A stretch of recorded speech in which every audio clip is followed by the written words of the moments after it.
Hey, what is up, everyone? I'm Nate with Back from the Vault. Today, we're going to be looking at the August releases from Vinegar Syndrome. This is a new thing I want to do. I want to kind of each month cover the new releases. Now, it'll probably be released like the month after because most of the time when I get my subscription in, it comes at like the end of the month. So, I've had these for a little bit, but I got a little behind. And again, I've only really just now decided to start doing this too. I was doing like just separate reviews for the ones that I really enjoyed, but I think it'd be easier this way to just do like a mega video where I just cover all of the movies that released that month, all their releases. And so August was an okay month for Vinegar Syndrome, I think. Anyways, again, all this is subjective; it's my opinion, but I liked these movies. I think all three of these were pretty decent releases from Vinegar Syndrome. And again, I'm going to cover just the mainline stuff. I'm not trying to get into the any of the cinematograph or like sub-label releases. I normally do separate videos for those anyways. And again, it's only like I don't like to just shit on movies all the time, so I kind of just try to cover the ones that I really enjoy. Now, if something's like an absolute shit pile, I might like make a video and tell you that too. But either way, I'm getting off track here. So we'll start with The Devil Times 5. This is a 4K. I love this. I thought this was really, really good. I thought I went in with very low expectations. The only thing I'd known is that Tarantino really likes this movie. He thinks it's a really fun movie, and it is. It's really good. I think all the kids did really good. I think all of the actors and actresses in this movie did really well. There's some really silly dialogue in this movie, and there's really bad acting at times, but I think that just adds to the charm. It's such an insane concept. You've got these kids, and they're just killers. There's not really much of a rhyme or reason for why these kids are like this, and it's just the fear of kids, just this fear of these like evil kids. And there's some really messed up stuff in this movie. There's a scene where they drag, I don't want to get into too many spoilers, but there's a scene where they drag a woman naked through the snow. And it's just, it's so bizarre. And I don't know. This couldn't be made today. And if it could, it would be far different. So Devil Times 5 I thought was really good. I think the transfer looks really good. I've never seen this movie before, so I don't know what other versions of this movie look like. But I know that this 4K is probably the best it's ever looked. That's usually the case with Vinegar Syndrome. I'll show you the I think this is the reversible artwork. The other artwork was what's on the slipcover. But yeah, anyways, so per usual with the Vinegar Syndrome release, it's going to look better on their 4K than ever before because they put a lot of effort into their stuff. This movie was really fun. I can say, though, there's a scene that I thought was so boring. And that is, there's a scene where someone's dying, being killed by the kids, and it goes in slow-mo, and you're seeing this guy just, like, twirling around and just, like, falling over in slow-mo. And I feel like it was playing some, like, really disorienting music. And I hated that part. I feel like that just should have been left out. I hated that so much. Otherwise, loved it. I know this is, like I said, a classic. I know Tarantino loves it. It's been heralded as a classic, 70s horror film. So I loved it. Thought it was great. So Devil Times 5, that's number 475 in the VS line. I kind of want to let you guys know that too going forward, just so you can kind of, know where we're at. Because Vinegar Syndrome's put out a lot of stuff. At this point, I think they're up close to 500 releases. So, yeah. Next up is Hell's Trap, or Trampa Infernal, as it shows here on the back. I also really liked this movie. I thought it was really good. I'm not too big on Spanish horror films.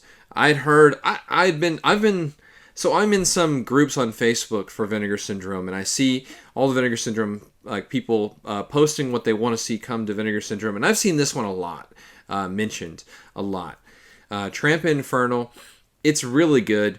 I was kind of surprised. I didn't expect it to be as good as it was. but I don't necessarily care for the ending. Now, I remember the ending. I watched these like sometime last month. So I forgive me if I'm like all over the place with this review, but I know that the ending for this was kind of just like short. It just I don't know how to describe it without getting to spoilers, but it just pretty much just stops. Like whatever the movie just stops. This is a slasher. It has a killer. They talk about an American coming to Mexico after the war. I assume Vietnam or something. I think that's would be around the time in the movie. I'm not sure. I don't remember. But basically, they believe an American is here and he's killing these Mexicans. And so you've got this whole cast of Spanish actors. You've got one of the actors from Vacation of Terror. I can't think of his name right now. Forgive me. But basically, he's in the movie and he does an incredible job, just like he did in Vacation of Terror. I really liked him. I thought he was great.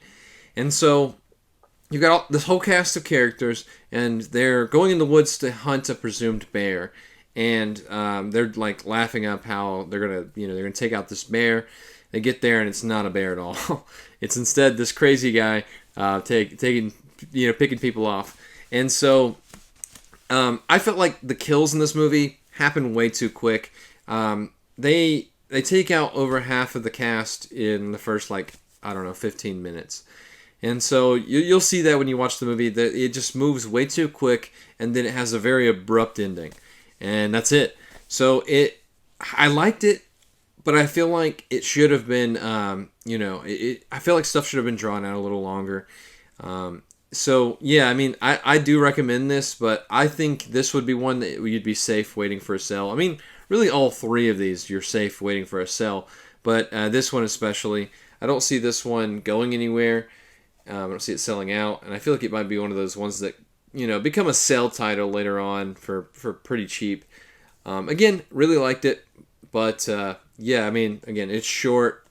It's just an average kind of slasher. And that is number 476 in the line. I didn't show you the cover art. This is the reversible as well.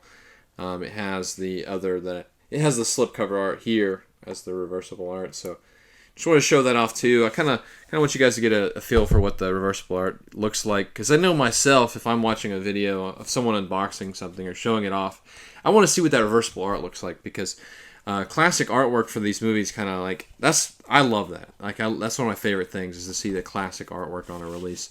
So I've got Bloodbath at the House of Death. This is a Vincent Price horror comedy. I had pretty high hopes for this one. I had heard people talk about how good it was, how funny it was. I saw the trailer that Vinegar Syndrome put out, and I thought, wow, this looks really fun. I was a little disappointed. I don't think this one was as fun as I thought it was going to be. It's still good. It's still fun in its own right. It's very silly, goofy, but a lot of the jokes in the movie, at least especially towards the middle and end, are kind of just silly and lame. They're not very good. I didn't find myself laughing a whole bunch. Maybe it's just me. Maybe you'll enjoy it. I don't want to go and say like everybody's going to hate this. I didn't hate it either. I just thought some of it was kind of silly. So, not to shit on the movie or anything, it's still pretty fun. Vincent Price is having a lot of fun in this movie, and you can tell. There's a lot of fun moments with him. He's like a cult leader. I think that was really, really cool. Really funny to see him play a cult leader. You got like a lightsaber here on the back. I thought this was okay, but I didn't love it. Bloodbath at the House of Death, nothing to write home about. It's pretty just generic horror comedy. Usually I like horror comedies, and again, I didn't hate this, but it's nothing special. This will probably 100% be one that's on sale later down the road. Not to like, if you want it, buy it now, but don't let me hold you back. But if you're like tight on cash and you're afraid this is gonna sell out, I don't think it's gonna. This isn't one that I think is like. I've heard it mentioned before, but I just didn't think it was going to be anything super crazy. So this is number 477 in the VS line. I showed you that cover art. So yeah, these are the three that I got from my subscription in August. at the time of me recording this, I'm about to record the September one soon.